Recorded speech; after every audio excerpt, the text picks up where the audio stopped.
I don't know, honestly, how to start because everything went wrong, completely wrong. 2 days before the first championship of the Pro Z, and we were expecting to be 3 of it, we maybe lost one of the driver. We lost 2 engines and one is the total, but the second we it just came out in the middle of nowhere and we swapped it in the middle of the night. Then we come 2 times on the dyno. Everything went wrong, and we had this funny version of the intro where we're so excited, la la la la, so everything will be funny, but it will not. So let's come back to the 7th day before this exact moment. Fresh X.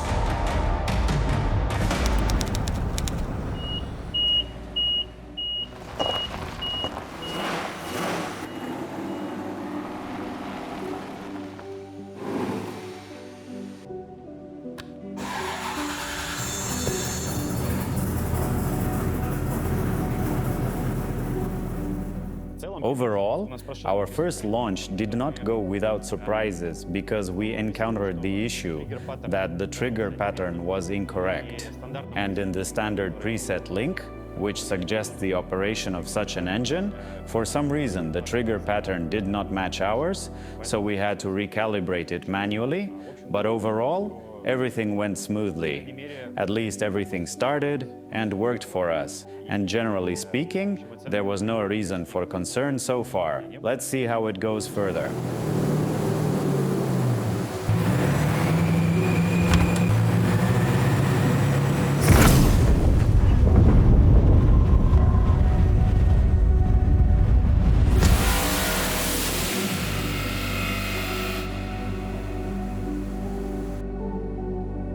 The fact of the matter is that, as you remember, we have a belt.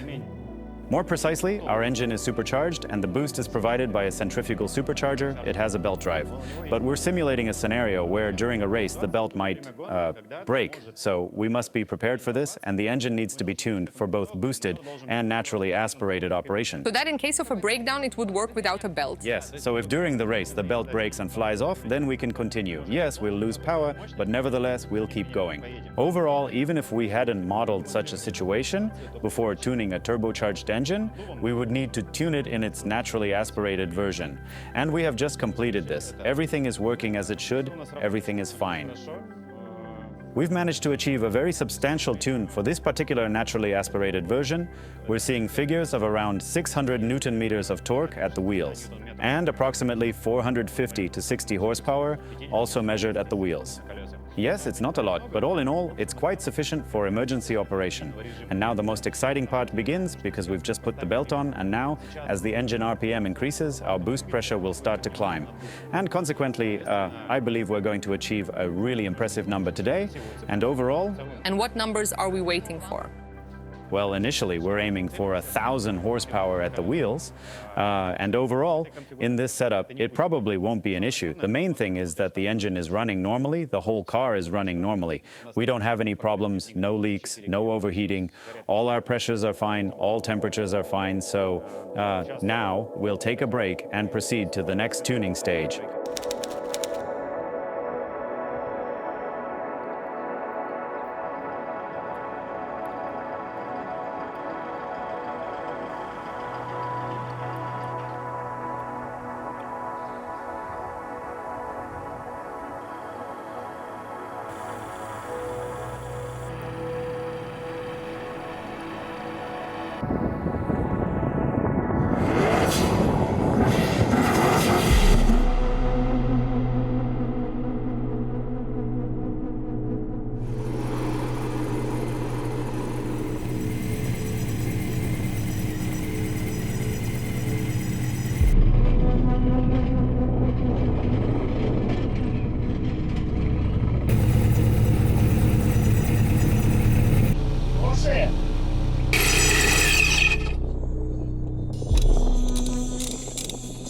Either the spark plug, the injector, or there is no compression.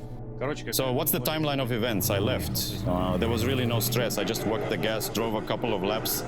Suddenly I hear the engine sound change. I came back and said, check the wiring and the spark plugs.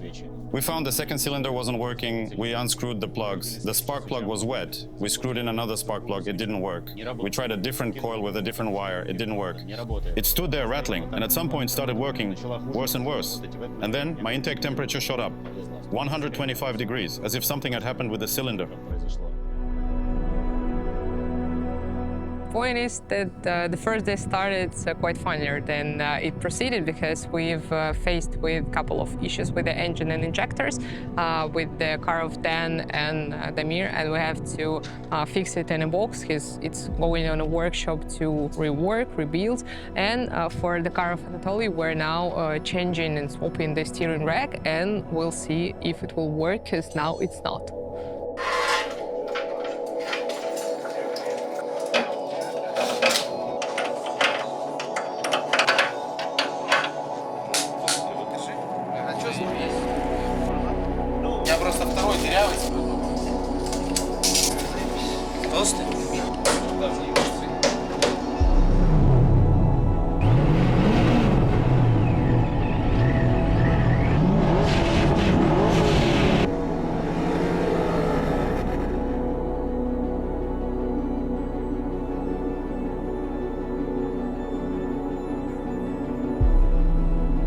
When we arrived at the workshop, we thought we just need to sort out a couple of minor engine issues with the Dan LS, while everything with Anatoly car is fine.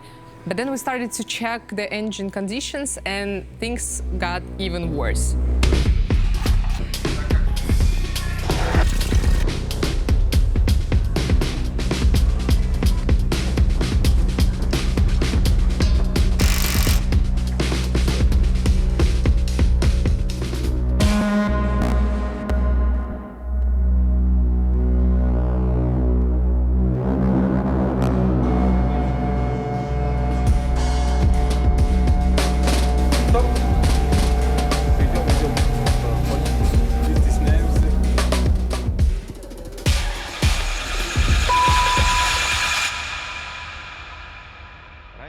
Earlier on, when we installed the very first engine, it had been manufactured by a truly well-known and reputable company.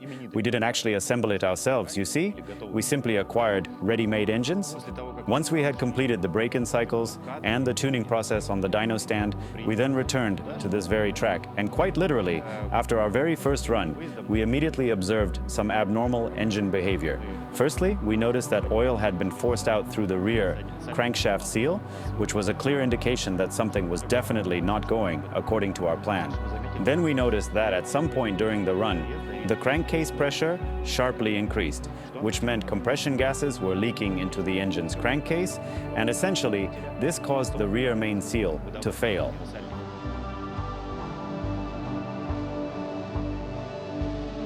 In the workshop, we made the endoscope inspection and discovered the severe scratches at cylinders of Dan car, and then we immediately come to this engine of Anatoly, and the situation was even worse. Anatoly car would be completely destroyed after just a couple of more runs, while Dan car can be still saved, but only with replacing the engine block. We had absolutely no time to disassemble, to research who's fault in it or hone the cylinders, so at the midnight we're heading to buy the new long block. Anatoly loses this car and he will not drive it in Liwa, and we decided to switch him to the Dan car, and then will not compete this round, unfortunately. So our dream of 3 cars starting at the EDC was just shattered for 4 days before the start.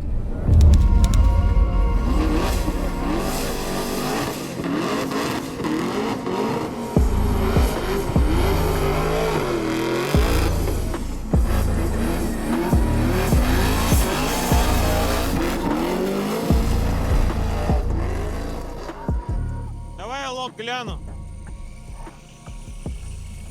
Вот как. Видишь, дроссель он теперь не качает его. Он его сюда раз, зашел в кат. Из-за этого она нормально. Вот он 7150 здесь болтается ровно. Как и планировали вот здесь. Короче, в тот момент, когда оба зуба попадают в нисходящий фронт, правильно? Да. Окей, давай сейчас триггер-скоп сделаем, тогда у нас как получается. Нам, возможно, надо просто перейти... Другой поставить. Да, на другом зубе Либо они сохраниться. говорят- То есть на одном будет не всегда попадать, на другом всегда. И вот как раз-таки, когда у нас попадает на тот, что не всегда, у нас она не запускается. Не запустилось. Потрясающе.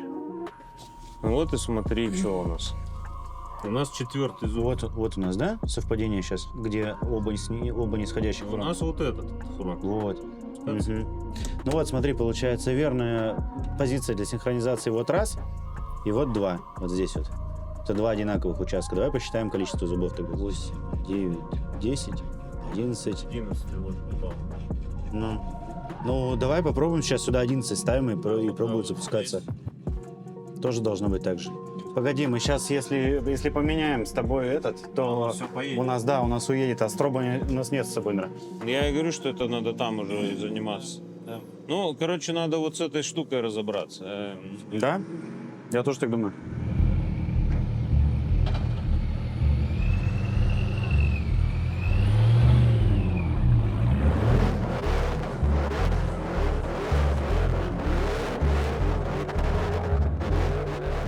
It wasn't easy. There are some synchronization issues we haven't quite solved yet, because the engine doesn't always start. Plus, with this engine, it was not easy to adjust the fuel mixture, because there's both a compressor and a valve that releases pressure. Well, there's also a sensor. We needed to combine all of these elements together in such a way that the driver would really like the characteristics, and the pedal response would feel elastic. This was quite a new experience for me, but after just 4 hours, we were completely finished with the car. Then Damir went out for the tests. Right from the very first try. Essentially, he stated that the engine is quite responsive, and he really enjoys how it pulls with the throttle. We carried out a few minor tweaks right here, on the spot, and that's essentially where we concluded our tests.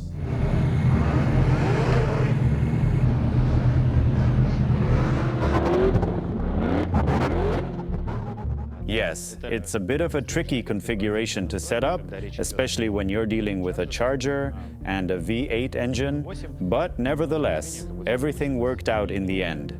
And now we've driven, probably worn through 4 sets of tires. Overall, the car is amazing. The engine has a very linear power delivery. This means it's very easy to control this engine during the race. And we are finishing this day with a smile, and we hope that in just one more day, we will conduct more additional tests. That's when our driver, Anatoly, who will be driving this car, will essentially be getting used to it and adjusting it to his preferences. And then, in 2 days, we will meet in Liwa, where we will compete for the main prize of this championship.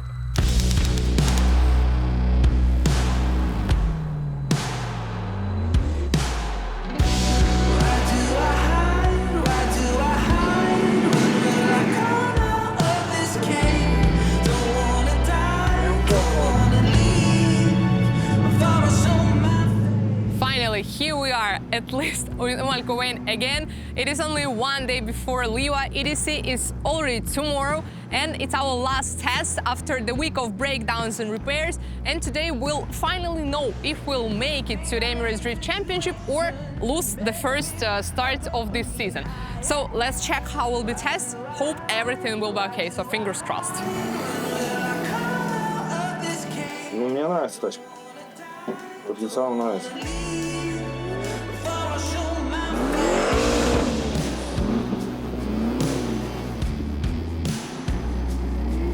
We're finishing today's session on a kind of controversial note because engine is working properly on the running mode, but we still have issues with the starting the engine. As you said, we had this issue before at the previous session, and we'll be troubleshooting it at our workshop today till tomorrow, and hope everything with sensors will be fine. But overall, we are ready to Liwa, and we're coming with 2 our drivers. Damir will be driving blue S58 Pro Z, and the second one, this purple one, will be the car of Anatoly. We're aiming for the great races tomorrow, for the enjoyment and for the win, because, just listen, the main prize for Liwa, for this Emirates Drift Championship, is the brand new 2026 Mustang. Of course we want to win, and it will be the great part of the new history that we'll reveal a bit later. So, the next video will be from Liwa. Tomorrow we're coming, and at the next video we'll show you how did we make happen, how was happening the first start of this Pro Z. So follow, subscribe, and you'll see it the first. And we'll see you there at Fresh X.